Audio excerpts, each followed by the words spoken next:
Dear friends and excellencies, welcome back to the youth event's closing session. What a productive day, yes? Yes.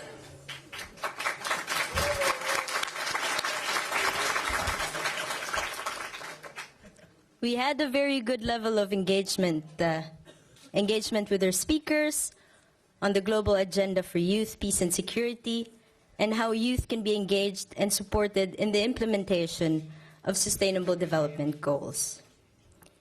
We had relevant questions, challenging answers, and even more challenging call to action thrown back at us.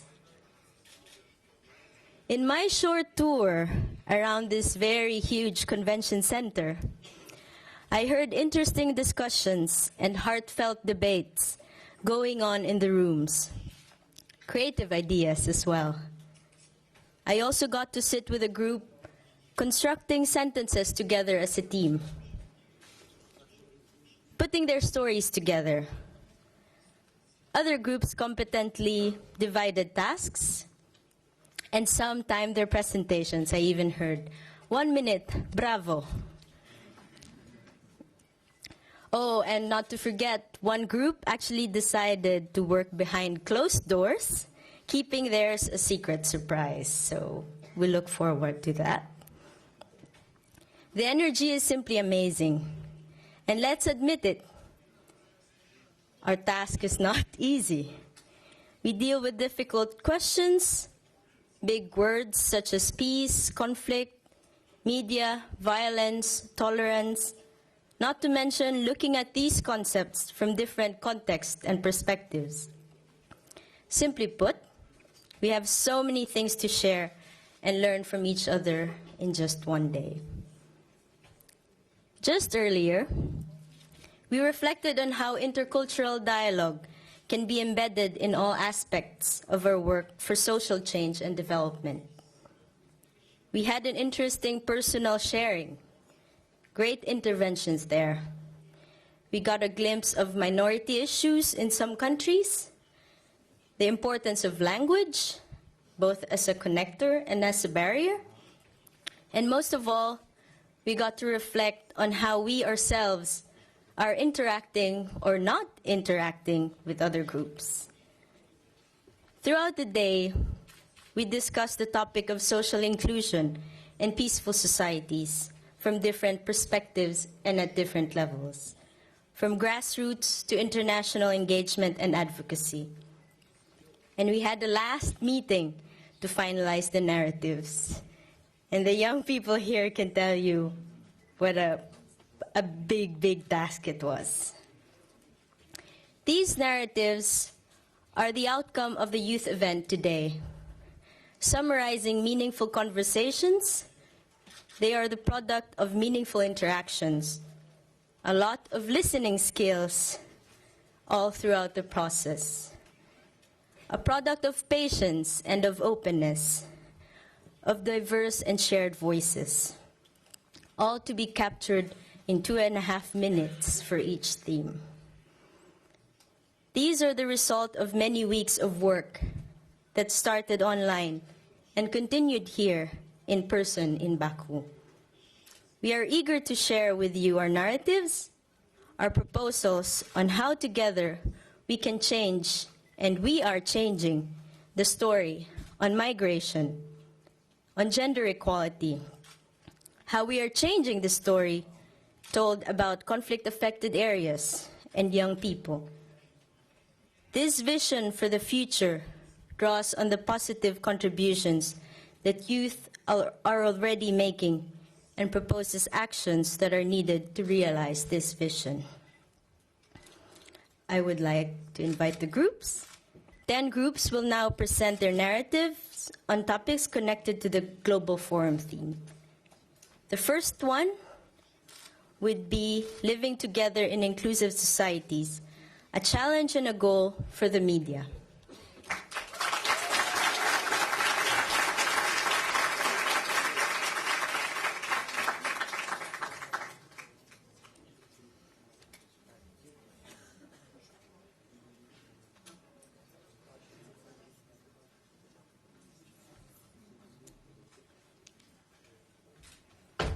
afternoon, everyone. We can do better than that. Good afternoon, everyone. That's much better. And what I want to talk to you today is about what do we need to do to create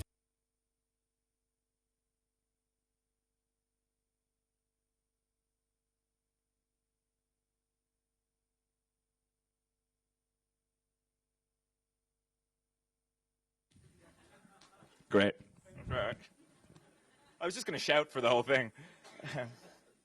Right. Now, what we need to do is to tackle 4 main issues that we've identified. The first is lack of independence. The mainstream news media distorts images because they are not impartial.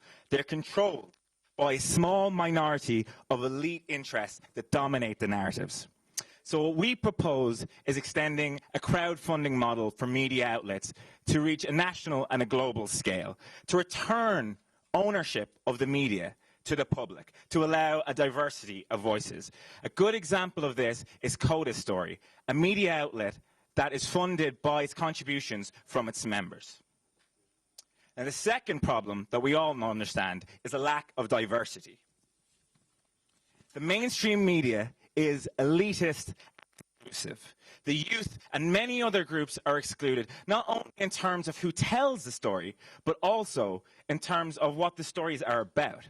So what we propose is a strategy of introducing quota systems to major media outlets, and also banning the practice of unpaid internships in countries so that people from all backgrounds, no matter if they're disadvantaged or not, can have a chance to participate in the narrative.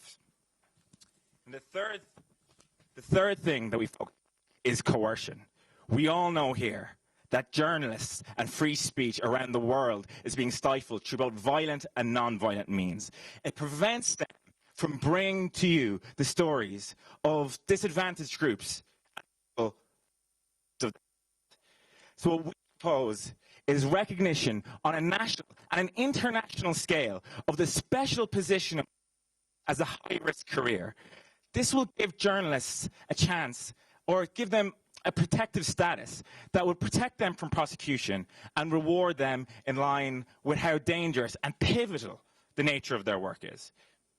Now, the final thing that I want to talk about is education of both journalists and the public.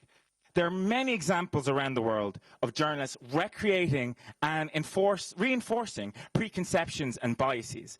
And for the public, trying to navigate an ocean of information is increasingly difficult to be able to discern fact from bias. So finally, we propose wide-scale education programs for journalists and media professionals to teach them to cover stories in an objective and an impartial manner. And also media literacy programs in schools to teach the public to be able to discern fact from fiction. Now, we have many, many more strategies we discussed, and we tried to get this down into a reasonable time. But we believe that through these strategies, we can create our vision of a world where the media is free, impartial, and responsible, where news media and narratives are both diverse, inclusive, and pluralistic, where free speech is protected, and where the people are empowered to discern fact from fiction. Now, this may be hard to realize this vision, but looking around this room and all the energetic and intelligent, bright faces, I am certain that it can be done. So let's get started. Thank you very much.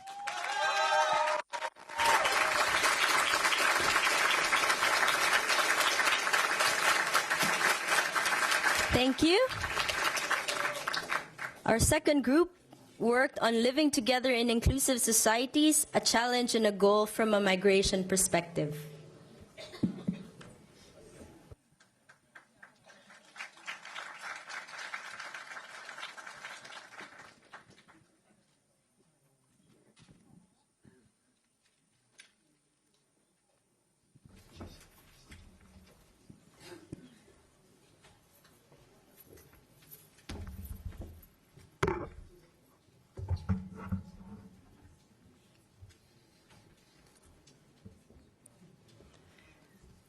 First of all, I would like to thank my group who was working on the topic of migration. Migration has always been a driving force in the history of human existence, and it is an ongoing process. A 16-year-old tried to capture her migration experience in this drawing. Today, almost 250 million people are living outside of their countries. Some migrants are in search of better social and economic opportunities, whereas others are in search for safety due, for example, armed conflicts, natural disasters, hunger, or persecution. Today we have the highest number of displaced people since Second World War. Every 122nd person on this planet is internally displaced, seeking asylum or a refugee. But it's not only about numbers, it is about people. Young refugees have their own stories to tell, and we as young people, we have the power to make their voices heard. This drawing is made by a 14-year-old girl. She visualized her process of arriving in a new country in which she was able to develop and demonstrate her talent. We as young people, we can create the space in which other young people are able to grow. Social inclusion means equal opportunities in all areas of society, such as education, employment, housing, or health. Inclusion in this sense is a mutually influencing process. It represents an opportunity and a challenge for everyone. It's a task for us all. An inclusive society stands for openness and willingness to change, and also for the elimination of all forms of discrimination. Our aim is to create a positive, welcoming culture to facilitate participation and to point out opportunities. In order to support the long-term inclusion of young refugees, it is crucial that we promote this understanding throughout the whole population. And the Sustainable Development Goals, they offer us an opportunity to contribute to social inclusion. The achievement of the SDGs is not only a task for the governments or the civil society, it's a task for also young people, for us all in this room. For all the young people and decision makers in this room, we are calling on you. Be the protagonist, tell your own story, because telling your own story is the beginning of emancipation and will determine how history is written. Change the story. Thank you.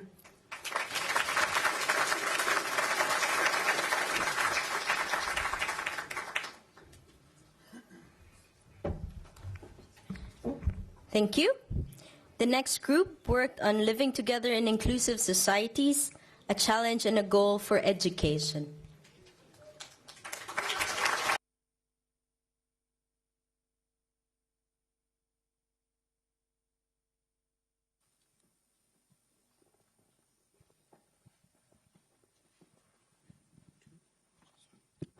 Hello, my name is Botimbo.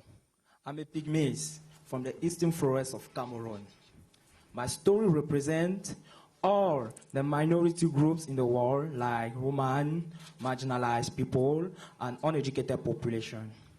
My tribe have been rejected for so long by society due to intercultural barriers. But, because there is a but, thanks to education, I overcame all the barriers that would not allow me to reach the full potential of my human beings. Today, I'm the first Pygmies to graduate from a university. I'm the first Pygmies to meet the President of the Republic, Mr. Paul Biya. I work in the Ministry of Basic Education, and now I'm included in the society. But all this will not be enough and possible if Botimbo did not have access to education. But access alone is not enough. We should all think about how to make educational system relevant to all social groups and contexts. Botimbo commuted to distant areas to attend school, and most Pygmies who live in forest aren't inclined to move from the natural habitat. Imagine an education able to transform people's realities and empower active citizenship the way it has allowed Botimbo to be an advocate for marginalized groups. Moreover, education should address constructively conflicts and violence that are results of societal divide. Today, Botimbo is traveling across the forest region of Central Africa to educate different ethnic groups on peace, which is one of the drivers to achieve sustainable development. So, dear all, we invite you to think, really think, about how we could all be the Botimbo in our communities and countries. We need to be education heroes. So awaken the Botimbo in you. Thank you. Thank you.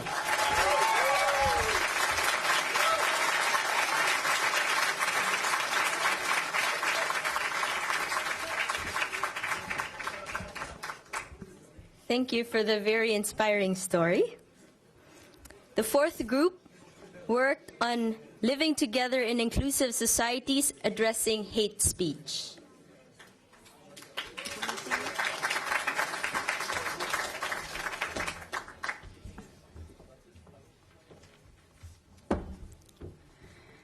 Six people, 6 countries addressing hate speech. This is our story. Hate speech is a practice that happens offline and online, since in social media we are not only passive consumers of information, but we produce and reproduce ideologies and practices. This platform can be useful for promoting positive youth initiatives, as well to reproduce hate speech.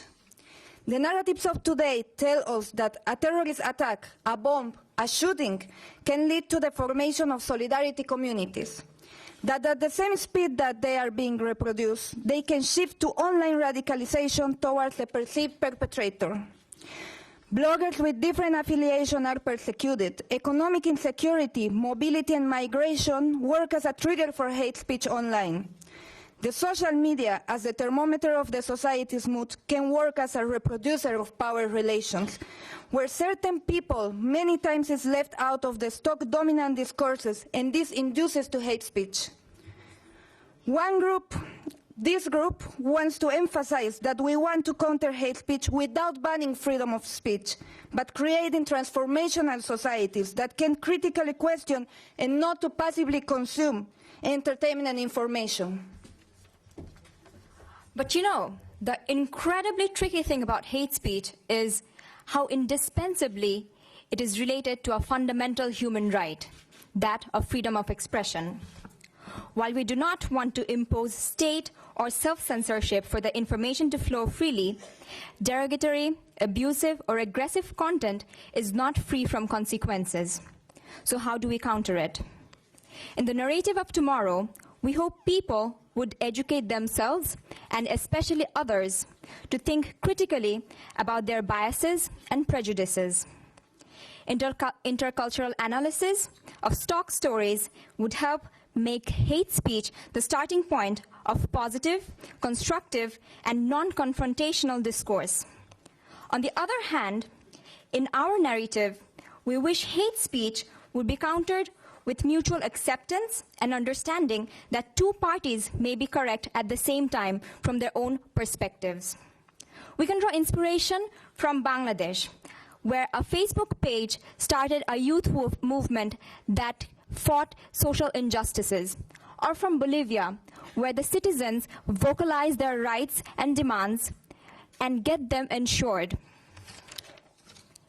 So now, before I leave the stage, I have a very critical task for you. I want you to reflect, each and every one of you.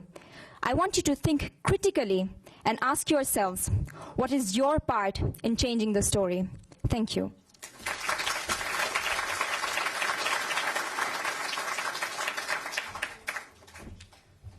Thank you.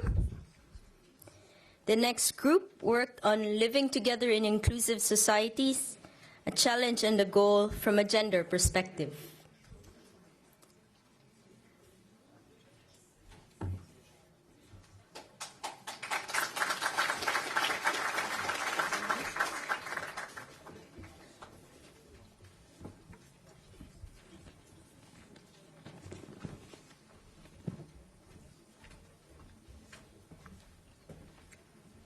When I volunteer for a managerial position, my boss told me, you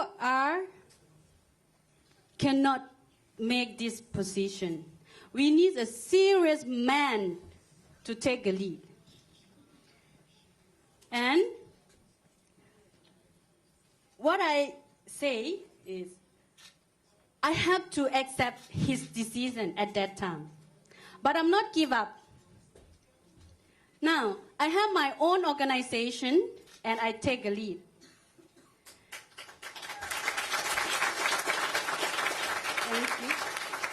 In our society, where the gender discrimination is the norm, we have to fight.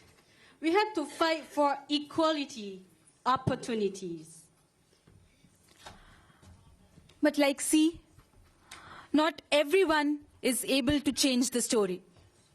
Globally, a narrative of patriarchy governs us today, of predominantly men organizing and running the society, of men in positions of leadership, power, and decision-making.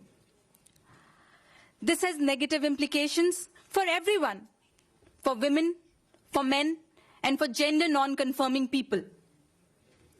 And this narrative of gender norms and stereotypes is imbibed in children from a very young age.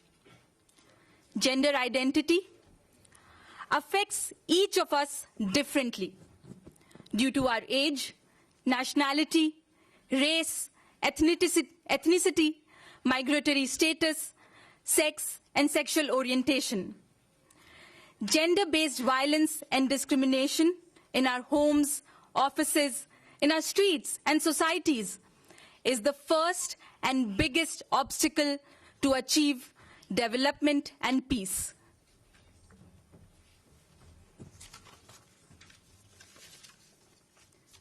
Our vision is an inclusive society is one which our roles, expectations, responsibilities, habits, ideals, practices, and convictions are not defined based on our gender.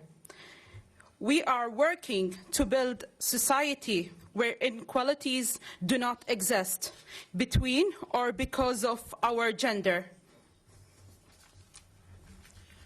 Our points of actions: breaking down gender stereotypes that affects us all, recognizing that youth are changing the gender story by breaking down gender stereotypes, empowering girls and women, and increasing equal opportunities for all by access to education, food, services and employment, leadership roles for youth and women in decision-making, engaging media to be gender aware, recognizing gender violence in all its forms to achieve the SDGs, namely early forced marriage, rape and sexual harassment, hate speech, female genital mutilation, bride kidnapping, domestic violence and marital rape, human trafficking and sexual exploitation, femicide, state-sponsored homophobia and transphobia.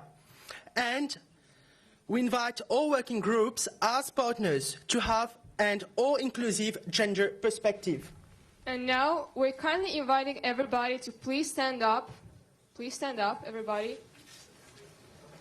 And have a stand for gender equality and for equal opportunities. Thank you.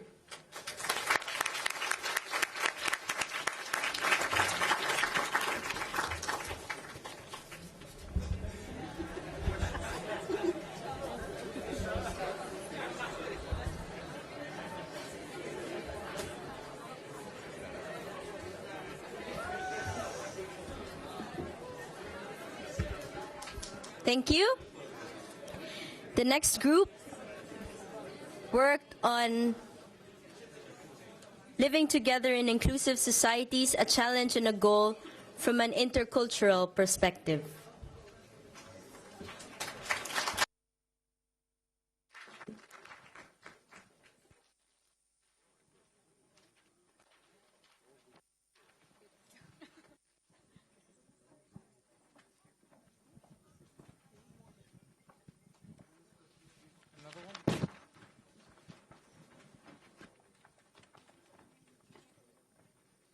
Hello.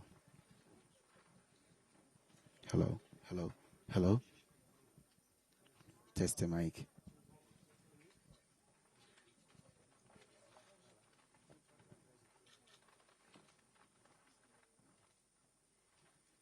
Greetings, His Excellencies, ladies and gentlemen.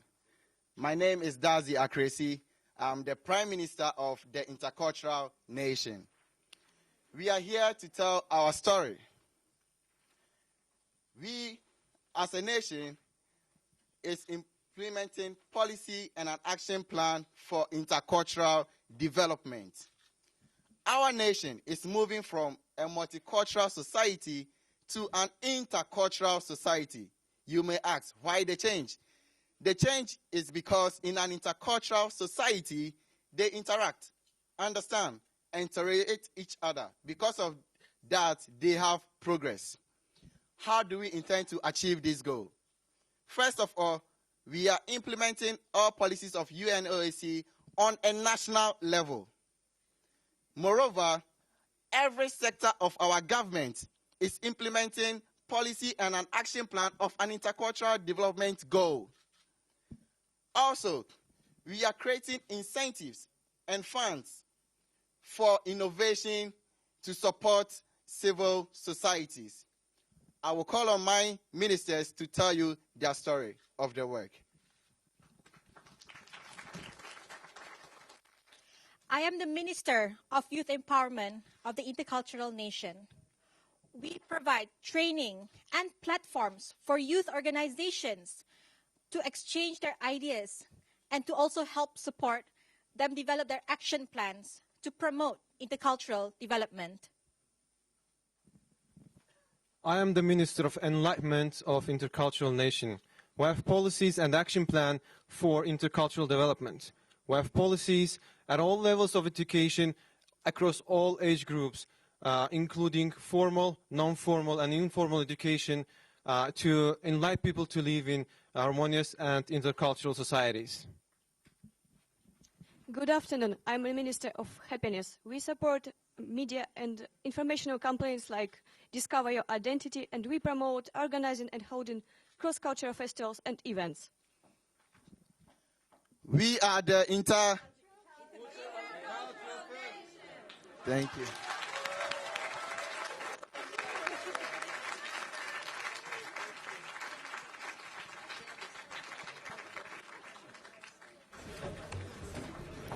Thank you.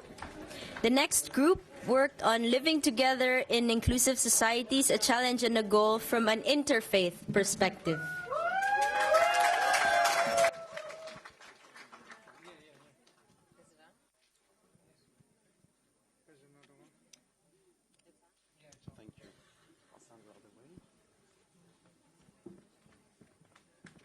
Hi, can you all hear me? Excellent. We are members of the Interfaith Perspective Working Group, and so we wanted to start today by sharing a little perspective of the faith traditions that are in this room. This morning, we walked around and surveyed about 80 people in the forum and found that there are more than 8 religious traditions represented in this space.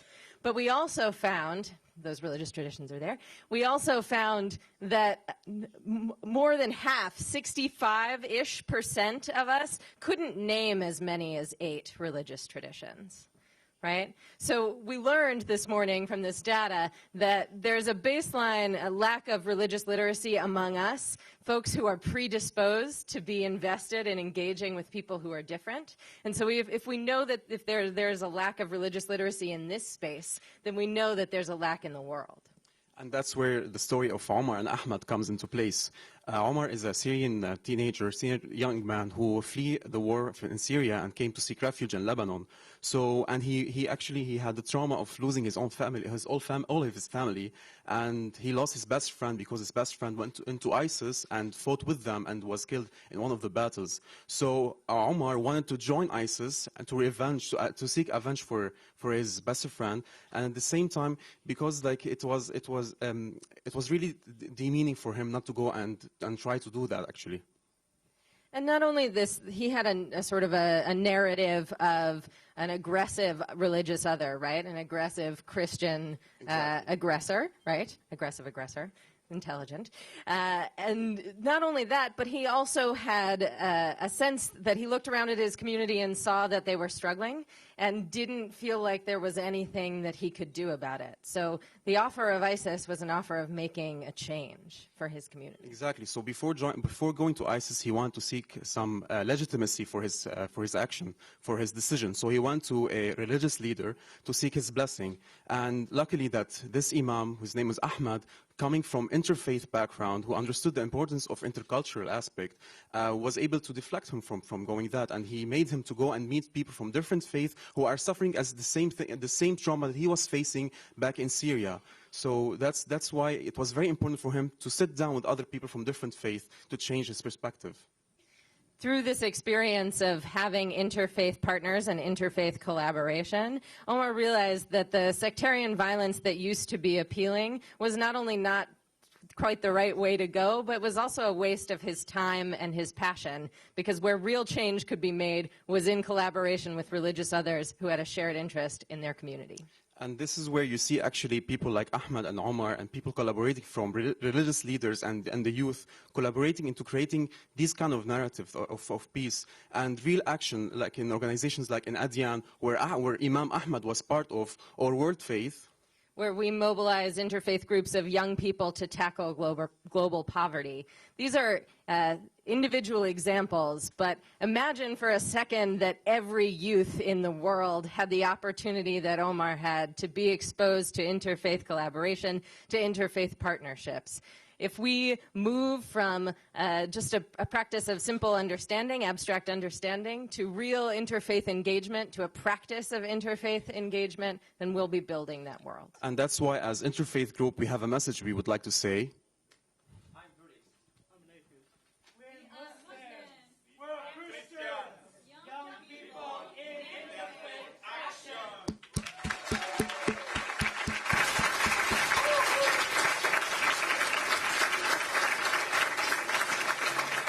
Thank you. The next group worked on living together in inclusive societies, a challenge and a goal for children and young people.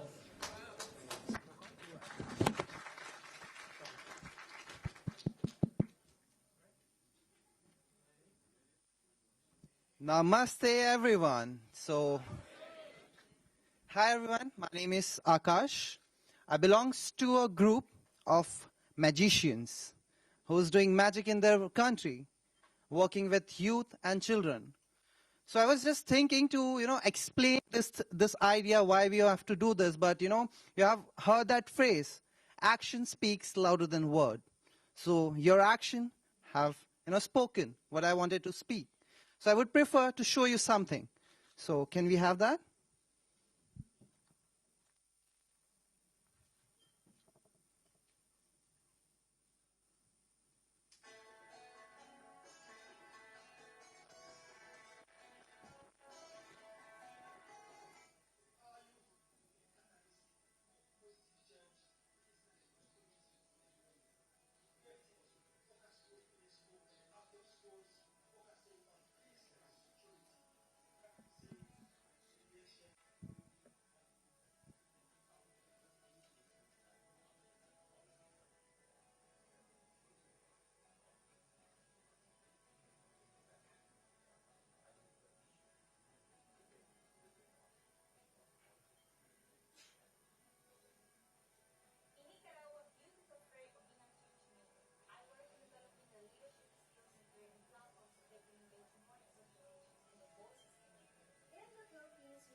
In Azerbaijan, as youth, we struggle in order to achieve flourishing growth by use of our actions towards future generations, so that we can shape inclusive societies for future generations. This education is not only for the adults to learn. In my opinion, storytelling is the best way because everybody learns stories and everybody can be a storyteller. We need to create new stories, especially when teens diversity and clarity. We empower students to understand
Am I audible? Yeah? So before I'll close it, I just need to share one thing. As you know, there are so many young leaders who are doing so many things for that. The only thing I would like to propose is that provide a space like this, a space where youth can come together, can show, can do mistakes, can learn. Don't make an institution and all where people measure them. Just give them a space. The space is what youth requires. Thank you.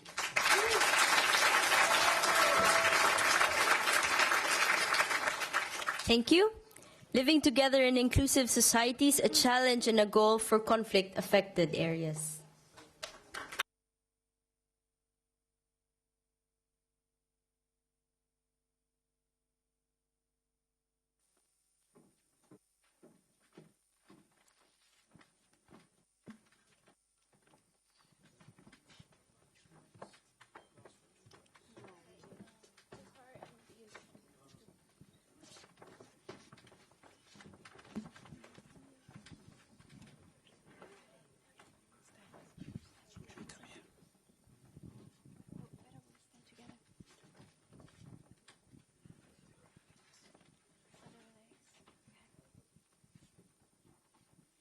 Hello?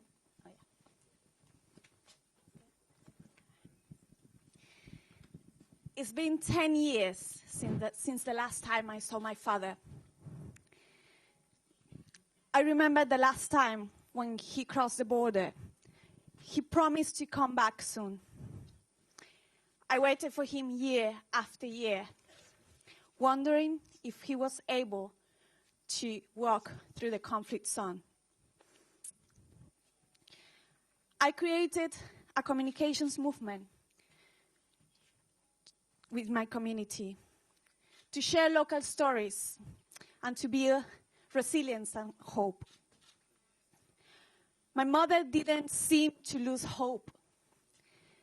And with a breaking voice, she always told, "Listen, daughter. Listen, daughter. Sometimes the only option is to be strong." Now listen.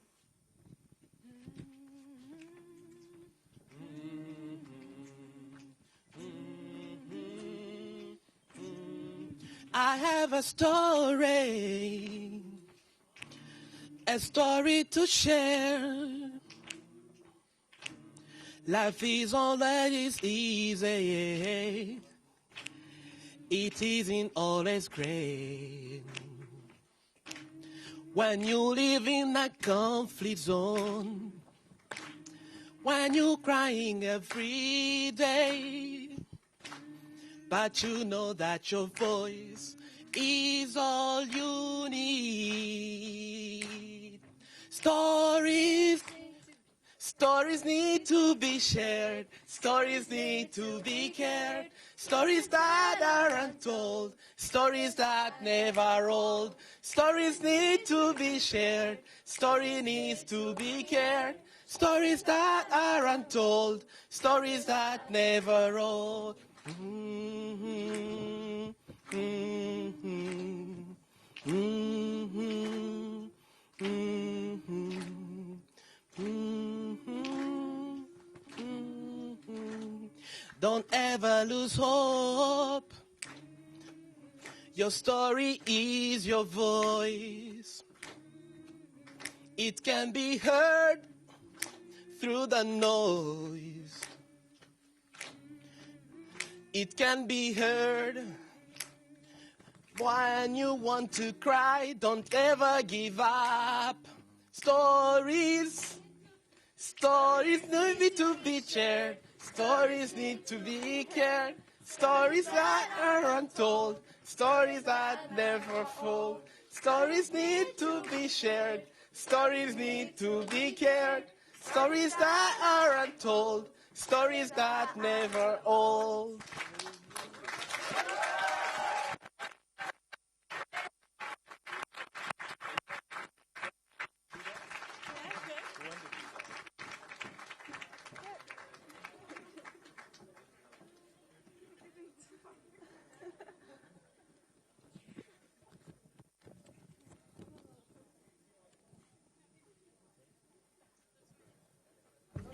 Thank you. And the last group, living together in inclusive societies, a challenge and a goal for peace building.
Peace.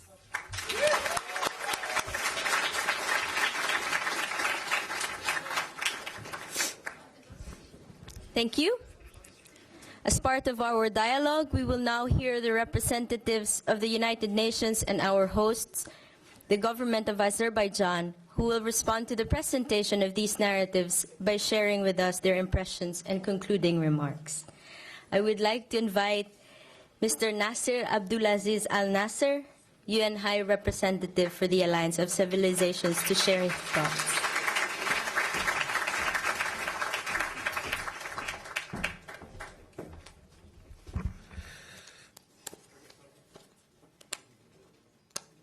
I ran out of energy.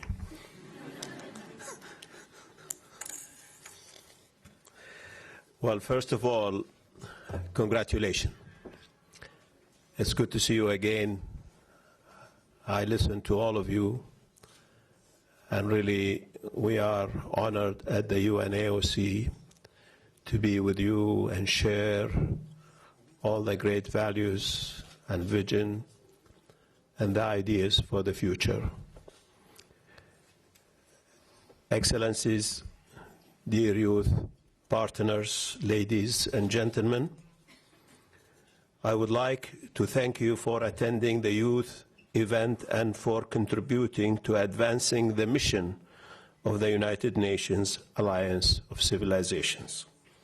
It has been a great pleasure for me to kick off of the 7th UNAOC Global Forum with the Youth Initiative. The narratives that you have presented today are a good example of the power that lies within youth. It shows us how important it is to consult with young people if we want to make our world more inclusive and achieve social change and sustainable development in your narratives. We see the importance of dialogue and communication for conflict resolution and peace building, new ways of understanding intercultural and interfaith relationships, the need for the media to be inclusive and to play an active role in reducing stereotypes and hate speech, the need to expand and mainstream successful approaches to education, such as media literacy, education for a culture of peace, and learning about other cultures through experience. These narratives show the importance of holistic approaches to social inclusion. We will not fight violent extremism only through security or military measures. We need to address its elimination by considering its roots and promoting action guided by the principles of human rights, solidarity, and non-discrimination, such as the access to quality education and employment for all. As we are opening the 7th UNAOC Global Forum tomorrow, I believe these are key aspects that we should consider going into the forum deliberations. Your narratives shows that you went through a very positive and creative process. This is another key element that the forum community and the world can take away from your experience. It is clear to me that you have put into action the principles of intercultural dialogue. You did not know each other before starting this process, and yet you came with enthusiasm, curiosity, trust, and openness. I am sure that you faced some challenges and you were able to solve them, because you kept in mind one very important thing. You are part of something greater than you, a common goal. The world cannot forget this. If we want to bring solutions to the challenges we face today, we have to set aside our differences, compromise, collaborate, respect each other, and keep our common goals in mind. I would like to thank you for giving us this inspiration. These narratives serve as a great introduction and will provide momentum to what will be an exciting 7th Global Forum. During these 2 days of discussions, we must share your narratives with a wider audience and help you put them into action to give them a real meaning and impact beyond this forum. Your work does not stop here. I have no doubt that you will continue your efforts, and as you move forward, may you keep focused in a new effort to turn the promise of these narratives into reality. I encourage you to take all that you learned today and share the key points with the participation of the forum You are 150 young people coming from all over the world. When I look at this room, I see hope, I feel energy, and I am inspired by the passion in your eyes. And therefore, I will call upon the forum community to draw from your strengths, reminding everyone that peaceful and inclusive societies cannot be sustainably built without the participation and engagement of young people. The Alliance of Civilization has contributed to the growing recognition that young people's participation in decision-making is fundamental to achieving durable peace and sustainable development. The UNAOC will continue to advocate for a larger participation of young people in political and social processes. I invite you to attend in the coming days our breakout sessions as part of the forum program, and in particular the youth focus session in youth participation for peaceful and inclusive societies. The crucial role of partnership across generations and sectors, and on the Plural Plus program celebrating youth-produced media on social inclusion. Dear youth participant, I wish you great success and renew the Alliance support for the wonderful work you do and your contribution to making it possible for us to live together an inclusive society. Thank you for hard work, for your commitment, and for vision. Good evening.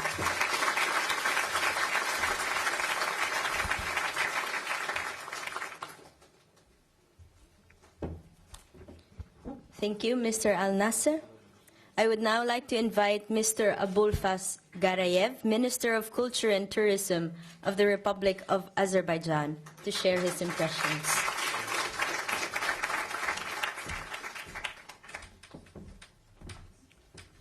Thank you very much. And first of all, thank to all of you that you accepted the invitation to come to the 7th Forum to encourage us with your beautiful ideas, your beautiful thoughts and vision for the future. Being in this hall, I started to pray God with my thanks that we're so different and the world is so diverse.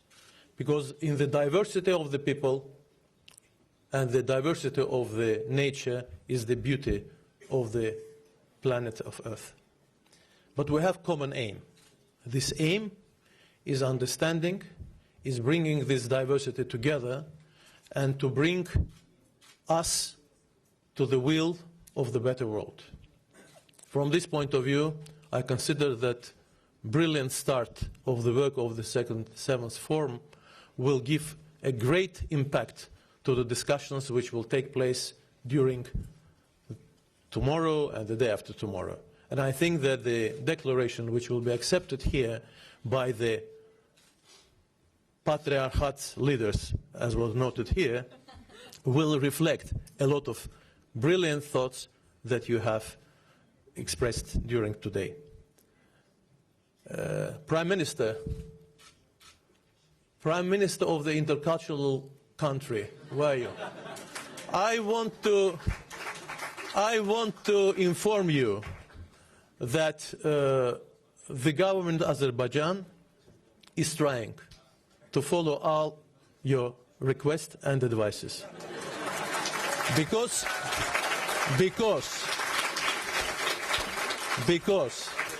to live in an inclusive society, to understand each other, to have respect to the different faiths, religions, nations, traditions, styles of life, gender matters, is something within the origin of our people. And unfortunately, it's not always understood correctly. Unfortunately, we have today the same suffering like this beautiful girl missing her father for 10 years. Unfortunately, we have examples when we are missing our close relatives and lands for almost 20 years. We passed all that. That's why we want to have this world so diverse, so inclusive, and that's why we try to give the space for the youth as you wish today. The space is space for discussion, space for bringing ideas together, and the space to bring this world to the development and not to the disaster. I wish you all good luck in this brilliant way. Thank you.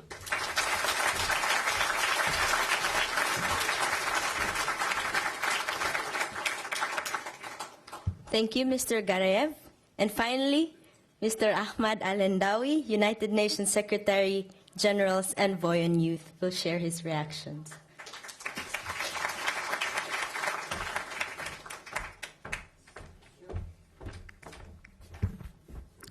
Well, thank you very much, Minister Abul Fath, High Commissioner, Mr. Rahimov, and Assistant Secretary General Labor, and all the friends, colleagues. Great again to show up in this stage. I'm not going to tell another story as this morning.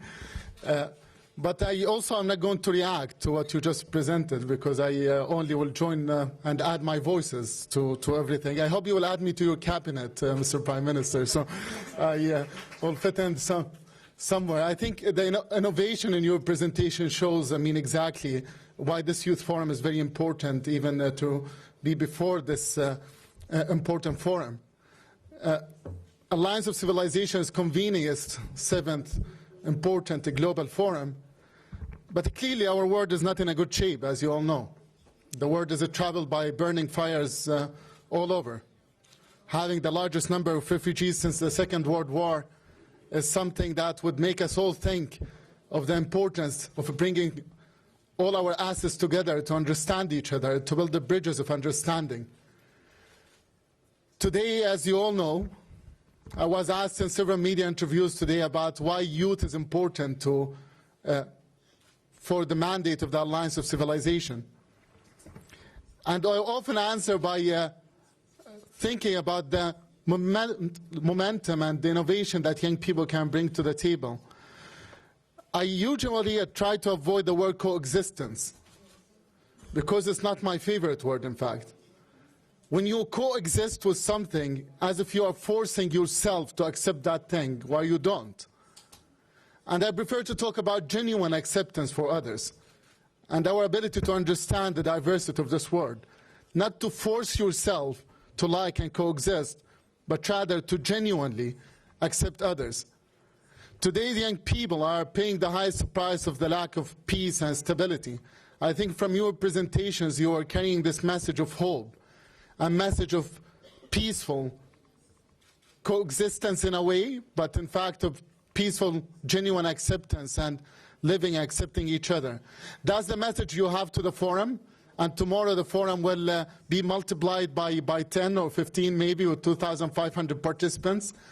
And I really think that this is the message that has to be carried to the forum today and after tomorrow.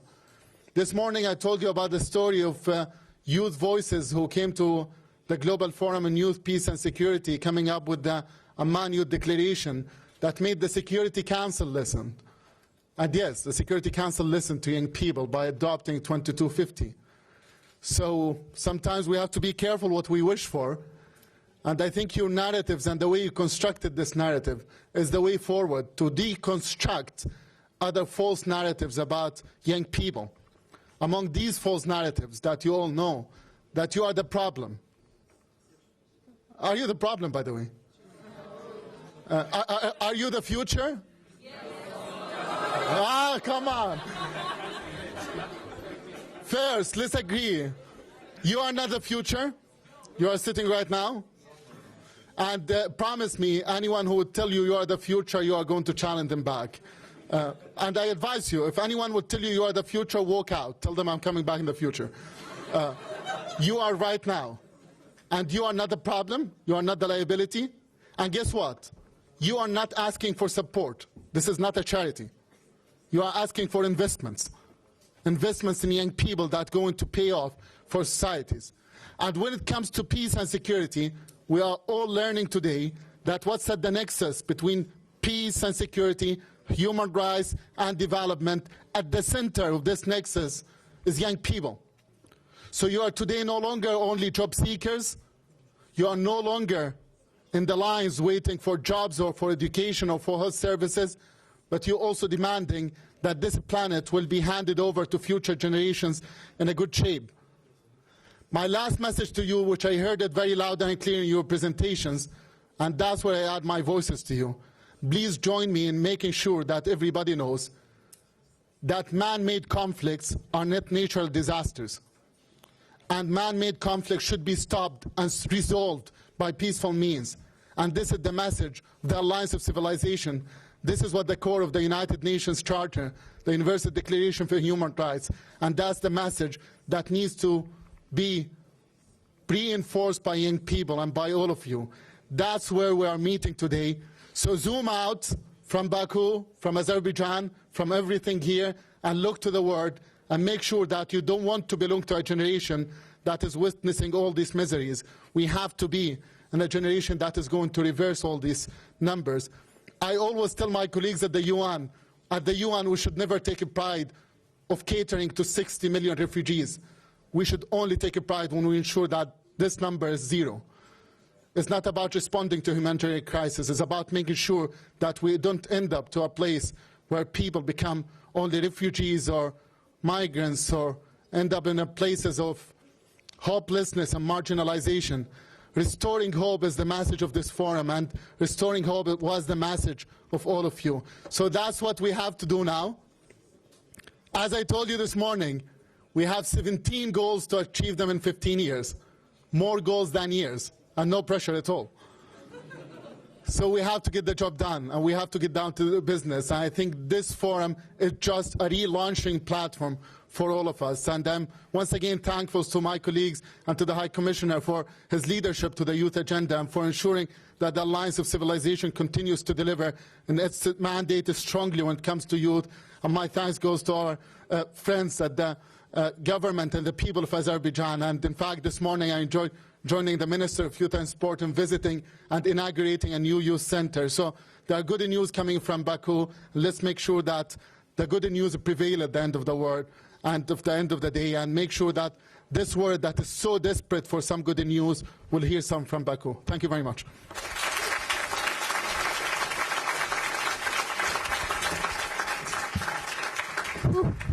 Thank you. I believe we all agree the narratives do not stop here. Let us talk about them. Let us disseminate them and follow up on their implementation.